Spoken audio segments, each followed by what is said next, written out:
can. Hello.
Robert, can you hear us now? Yeah, I could always hear you. Okay, yeah, and we can hear you fine now. Oh, Thank you. Bye.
Good afternoon, everybody. It's 4.5 years since the British people voted to take back control of their money, their borders, their laws, and their waters, and to leave the European Union. And earlier this year, we fulfilled that promise in that we left on January the 31st with that oven-ready deal. Since that time, we've been getting on with our agenda, enacting the points-based immigration system that you voted for and that will come into force on January the 1st, doing free trade deals with 58 countries around the world, and preparing the new relationship with the EU. And there have been plenty of people who have told us that the challenges of the COVID pandemic have made this work impossible and that we should extend the transition period and incur yet more delay. And I rejected that approach precisely because beating COVID is our #1 national priority, and I wanted to end any extra uncertainty and to give this country the best possible chance of bouncing back strongly next year. And so I'm very pleased to tell you this afternoon that we have completed the biggest trade deal yet, worth £660 billion a year, a comprehensive Canada-style free trade deal between the UK and the EU, a deal that will protect jobs across this country, a deal that will allow goods, UK goods and components to be sold without tariffs and without quotas in the EU market, a deal which will, if anything, allow our companies and our exporters to do even more business with our European friends, and yet which achieves something that the people of this country instinctively knew was doable, but which they were told was impossible.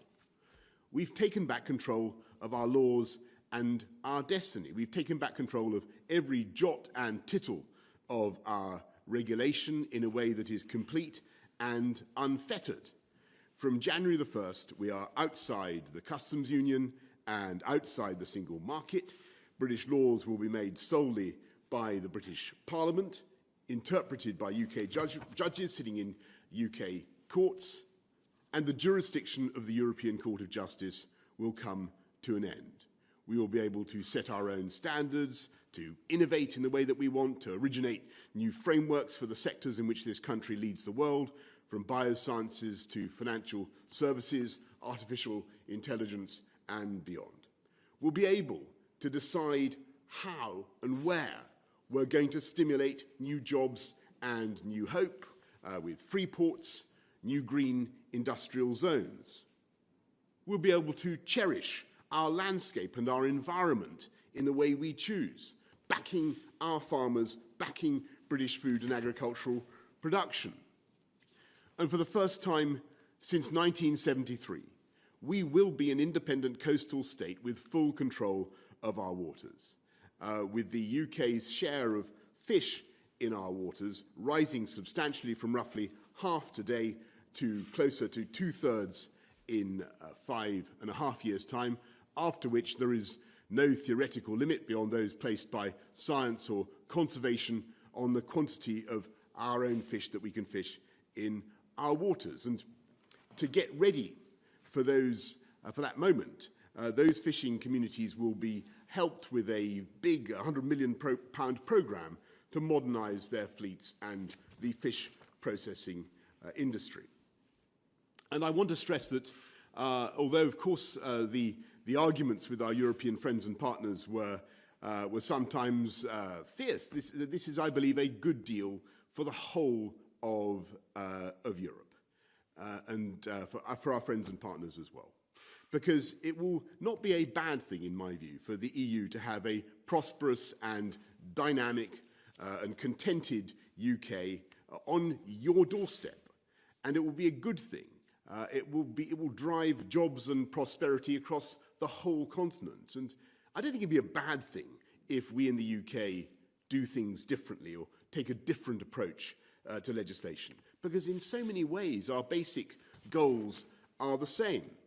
And in the context of this giant free trade zone that we're jointly creating, the stimulus of regulatory competition will, I think, benefit us both. And if one side believes it's somehow being unfairly undercut by the other, then subject to independent third-party arbitration and provided the measures are proportionate, we can, either of us, decide as sovereign equals to protect our consumers or businesses. But this treaty explicitly envisages that such action should only happen infrequently. And the concepts of uniformity and harmonization are banished in favor of mutual respect and mutual recognition and free trade. And for squaring that circle, for finding the philosopher's stone that's enabled us to do this, I want to thank President von der Leyen, Ursula von der Leyen of the European Commission, our brilliant negotiators led by Lord Frost and Michel Barnier on the EU side, as Stephanie Risso, as well as Oliver Lewis, Tim Barrow, Lindsay Appleby, many others. Their work will be available for scrutiny, followed by a parliamentary vote, I hope, on December the 30th. This agreement, this deal, above all, means certainty. It means certainty for the aviation industry and the hauliers who have suffered so much in the COVID pandemic. It means certainty for the police, the border forces, the security services, all those we rely on across Europe to keep us all safe. It means certainty for our scientists who will be able to work together and continue to work together on great collective projects, because although we want in the UK to be a science superpower, we also want to be a collaborative science superpower. And above all, it means certainty for business, from financial services to our world-leading manufacturers, our car industry, certainty for all those who are working in high-skilled jobs and in firms and factories across the whole country. Because there will be no palisade of tariffs on January the 1st, and there'll be no non-tariff barriers to trade. Instead, there will be a giant free trade zone of which we will at once be a member and at the same time be able to do our own free trade deals as one UK, whole and entire England, Northern Ireland, Scotland, Wales together. And I should stress, this deal was done by a huge negotiating team from every part of the UK, and it will benefit every part of our United Kingdom, helping to unite and level up across the country.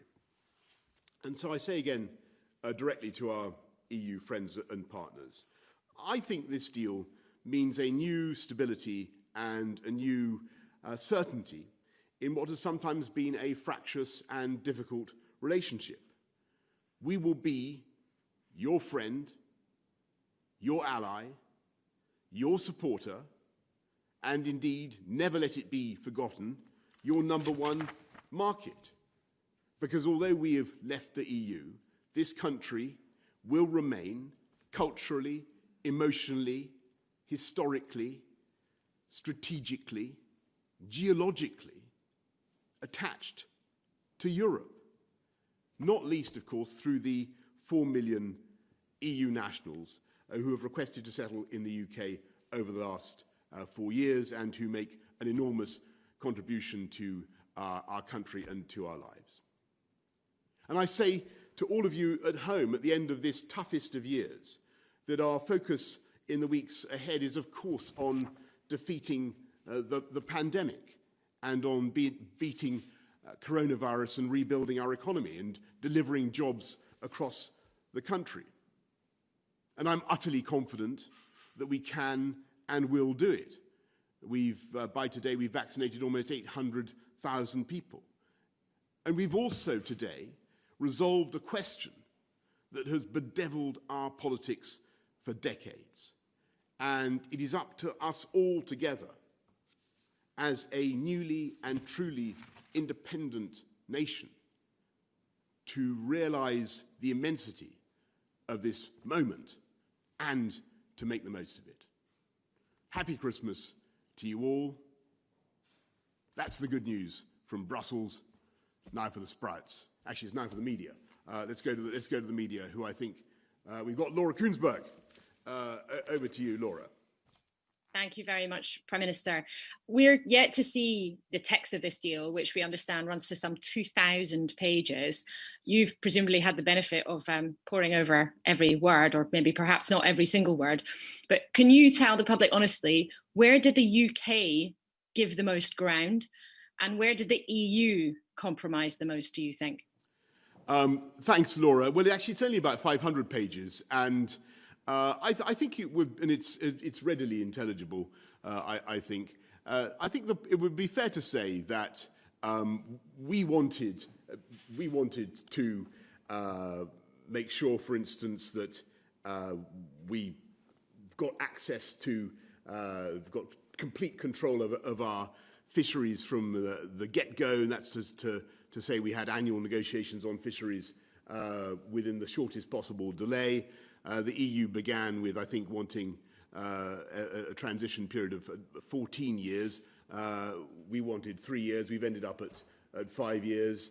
I think that was a reasonable transition period, and I can assure great fish fanatics in this country, we will, as a result of this deal, be able to catch and eat quite prodigious quantities of extra fish. So that's why we're going to have to make these investments in the fishing sector. Thanks very much, Laura. Let's go to Robert Peston of ITV. Sorry, Robert, you need to unmute. You need to unmute, Robert. Yeah.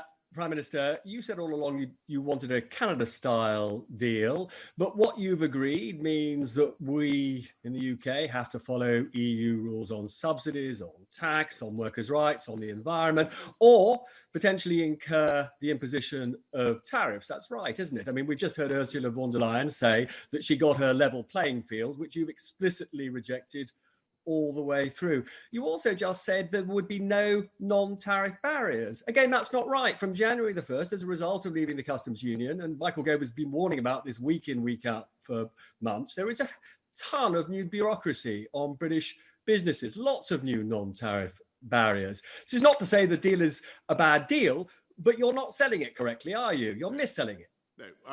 Well, I must respectfully disagree with you, because there is indeed a clause in the deal which is nothing like as damaging as it was, and is, in my view, neutralised, which says that if either country feel that the other one is in some way undercutting them or dumping in some way, then subject to arbitration, and provided the measure is proportionate, and that, I mean, independent arbitration, not arbitration by the European Court of Justice, but subject to an independent panel, they can, if they really choose, put on tariffs to protect their consumers and their businesses. And to give you an example of the kind of thing where that might occur, for instance, in the UK, we want to go further on animal welfare standards. And it might be that we do things, for instance, on how you rear pigs, banning sow crates and so on, that would incur extra costs for our pig farmers.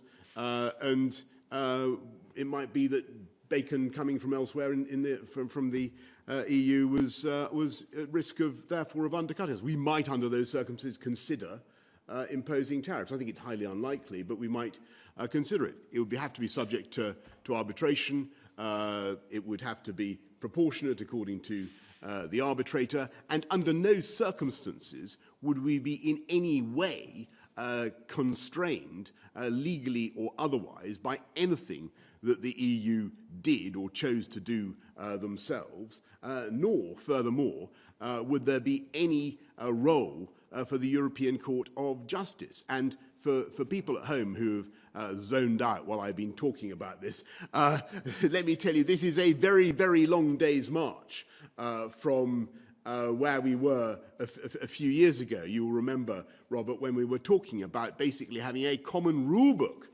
with the EU and having dynamic alignment with EU law, so that the UK was forced to keep step. And that has gone from this treaty insofar as the EU wanted it, and there is no role for the European Court of Justice, whatever. So I think it's a great treaty. And as for your point about non-tariff barriers, yes, I think it's important to stress. What I'm talking about is barriers on the grounds of, your plugs won't work in our country, therefore they're banned or whatever. That kind of technical barriers to trade, and there's a lot in this treaty to try to reduce all that kind of thing, make sure that doesn't happen. That's a good thing. That's a good thing for businesses and consumers, and in that sense, it's a great free trade deal. But I must stress to people getting ready for January the 1st that there will be change. So people will need get on the gov.uk website. Exporters will need their AORI forms and everything else. People should be aware of the change that is coming. But there's also an opportunity, because for British exporters now, the whole world will be treated the same for export purposes. And I think that would actually galvanise our exporters to think much more positively and dynamically about the opportunities that they have. So I must respectfully disagree with both the points that you made. This is a jumbo Canada-style free trade deal of exactly the kind that I think this country needs. And as I say, I believe it resolves a long-standing and very, very difficult problem. People said you couldn't be part of a free trade zone with the EU without being obliged to follow EU laws. If you remember, people, I think there was I think we were told we couldn't have our cake and eat it, and that kind of thing. I'm not going to claim that this is a cakeist treaty, Robert, but it's because that. But it is. I believe. What the country needs at this time, and the right way forward for the UK. Let's go to Sam Coates of Sky. Prime Minister, you say this is an unprecedented deal that observes all your red lines and promises to the country. Can people trust that life will be better as a result of this deal and that there won't be any disruption even in the short term? And can you guarantee the government won't end up reopening elements of the new relationship in the years to come? Well, Sam, I mean, really good questions. I mean, short term, yes, as I said just now, there are things we have to get right, processes that maybe people have to do that they need to be aware of, and I'm going to, that point really is worth reinforcing. I do believe that the freedoms that this treaty wins us, basically a new independence from the EU, are worth having. But and so free ports, free trade deals, being able to do, as I say, to look after your livestock differently, improving your landscape in a different way, doing all sorts of things differently, regulating financial services differently, chemicals, all sorts of things where we may want to do things differently and better. But I would just say to people watching this, and I'm sorry for disturbing Cars 3, by the way, to people watching this, I would say it's one thing to get freedom. Winning freedom is a fantastic thing, and that this is an important element of what we've done. But it's how we use it, how we make the most of it. That's what's going to matter in the months and years to come. And I've no doubt that we can do fantastic things with this treaty if we with this new relationship, which I think will be stable and prosperous for both sides. Let's go to Tom Newton-Dunn of Times Radio. Good afternoon, Prime Minister, and thank you. A couple of quick questions, if you don't mind. Every deal means both sides have to compromise. Do you accept that you have compromised throughout the last 11 months, particularly perhaps the last 11 days, from perhaps your earlier slightly absolutist positions? Perhaps that was a negotiating ploy, but compromise is not a dirty word. Do you agree with that? And secondly, can you address services? Because I haven't heard you say much about that. 80%, of course, of the UK economy. You say some British companies would do more trade with the EU because of this deal. Will the British service sector, especially the financial services sector, will they be able to do more trade or less trade? Well, there's a first of all on the compromise point. No, compromise isn't a dirty word, and unquestionably there are things that we've done to help our friends and partners to move things forward. I mentioned, I think, to Laura where we got to on fish. We started out wanting a very short transition period of 3 years. They wanted a much longer one of 14 years. We've compromised on that at 5.5. And on the vital services sector, yes, of course, they feature in this deal quite rightly. There's some good language about equivalence for financial services, perhaps not as much as we would have liked, but it is nonetheless going to enable our dynamic City of London to get on and prosper as never before. There's some good stuff about barristers, solicitors, lawyers being able to practice around the European Union. We will be able to continue to have massive and growing economic interpenetration without the need for what I've always talked about, this lunar pull of EU law. As I say, this is something that I think can benefit people on both sides of the channel. It'll be a healthy, dynamic, productive, happy, stable relationship. That's what we're aiming for. Let's go to George Parker of the FT. Thank you, Prime Minister. You mentioned the change that will happen at the border in any event on January the 1st. I just wondered if there was anything in this deal where the two sides have agreed to introduce some sort of flexibility at the border to make sure we don't have chaos in Dover and Calais on January the 1st. And a second, more general point. You and I used to be reporters in Brussels, and we've covered the sort of psychodrama of British EU relations for a number of decades. Nigel Farage said today that the war is over. I just wondered if you saw it in those terms. No, I think first of all on the border and measures to there are all sorts of things in the treaty that what you will recognise about trusted trader schemes and special measures on sanitary and phytosanitary recognition and steps to make sure that things flow as smoothly as we possibly can. Though again, I stress that there will be things that people have to do. Look, I mean, the EU was and is an extraordinary concept, and it was born out of the agony of the Second World War, founded by idealistic people in France and Germany and Italy, who never wanted those countries to go to war with each other again, and other countries, Belgium, Holland, and others. And in many ways, it was and is a very noble enterprise.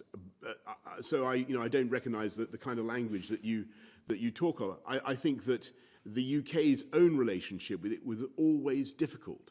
We always found some of the language about ever closer union, the idea of this political union, this very dense idea of this ideology of endless integration, we found quite hard, George. And I think as a fellow Brussels reporter, you'll remember that there was quite a lot of friction involved. I think that what we've got here is the basis of a new long-term friendship and partnership that basically stabilizes that relationship.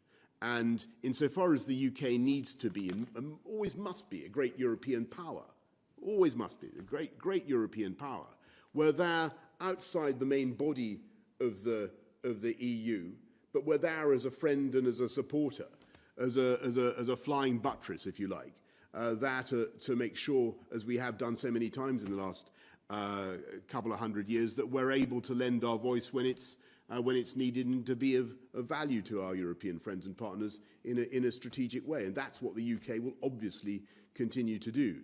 But I think the very dense programme of integration wasn't right for the UK, and that's why it was right to take back control in the way that we have. And I think that this deal expresses what the people of the country voted for in 2016, and I think there was a wisdom in what they decided, and I think that we'll be able to go forward on this basis. Let's go to Gordon Rayner of The Telegraph. Thank you, Prime Minister, and Merry Christmas for tomorrow. Could I just ask, probably half the people watching this right now would have voted Remain in the referendum in 2016. Do you have a particular message for them? People today are tweeting that this is a bad deal, that it's not what they wanted. They would rather have stayed in. What's your message to them? And just secondly, could I also ask you, we've had more figures today on COVID. You mentioned COVID earlier. Can you rule out another national lockdown after Christmas? Well, Gordon, thanks. I think my message to everybody on both sides of the divide is of that argument in 2016 is I really think it's now a long time behind us, and I think most people that I talk to, whichever way they were inclined to vote back then, just want it settled and want us to move on.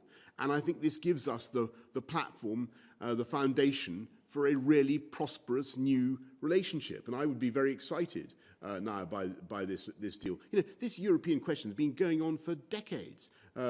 Exactly what relationship we should have. This is a great new free trade deal, a trading relationship and partnership that I think will bring prosperity to both sides of the channel. And on coronavirus and the struggle there, obviously we face a very considerable new pressures, particularly from the new variant and the speed with which that's been spreading.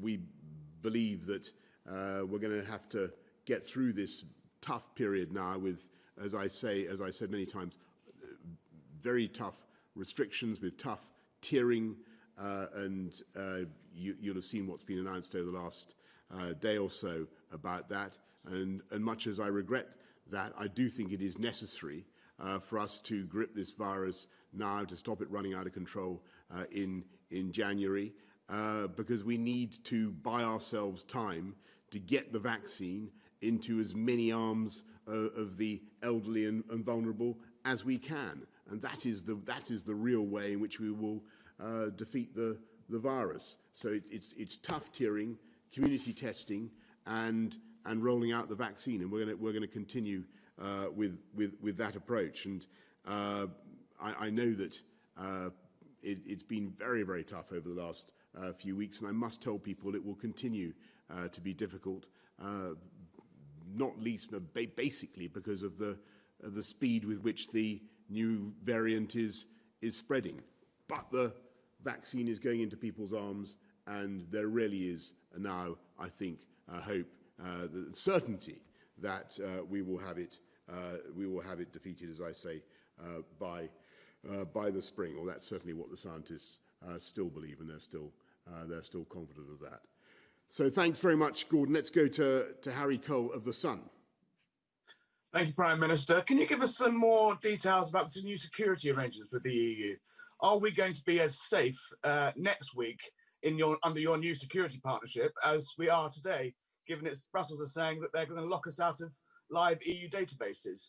And given you've locked us all up, how will you recommend we celebrate leaving the EU next week? Well, Harry, look, I leave your manner of celebration entirely to you and to individual taste. I wouldn't want. I mean, I think the government done quite enough bossing people around and recommending this or that over the last 10 months or so. But on security and police cooperation, I'm absolutely confident this is a deal that protects our police cooperation, protects our ability to catch criminals and to share intelligence across the European continent in the way that we have done for many years. So I don't think people should have fears on that score, or indeed on any score. Let's go to Heather Stewart of The Guardian. Hello, Prime Minister. Michel Barnier said today that we decided to leave the Erasmus exchange scheme, which sent thousands of students to EU countries every year. I wonder what you'd say to young people who feel as though opportunities to discover the continent on our doorstep by living there or studying there or working there are being taken away from them. And secondly, just do you have a message for Keir Starmer, who will have to decide in the coming hours and days how to whip Labour MPs, whether they should support your deal? Right, Heather. Well, look, on Erasmus, it was a tough decision. The issue really was that, as you know, the UK is a massive net contributor to the continent's higher education economy, because over the last decades we've had so many EU nationals, which it's been a wonderful thing. But our arrangements basically mean that financially the UK exchequer more or less loses out on the deal. Erasmus was also extremely expensive. So what we're doing is producing a UK scheme for students to go around the world, and it'll be called the Turing scheme, and it will so students will have the opportunity to named after Alan Turing. So the students will have the opportunity not just to go to European universities, but to go to the best universities in the world, because we want our young people to experience the immense intellectual stimulation of Europe, but also of the whole world. And as for, I think you asked about which way should the opposition vote on this. Well, it's perfectly obvious, Heather. The opposition should vote for this excellent deal, and I would strongly encourage everybody to do the same. Thank you very much, everybody. Happy Christmas to you all. Thank you.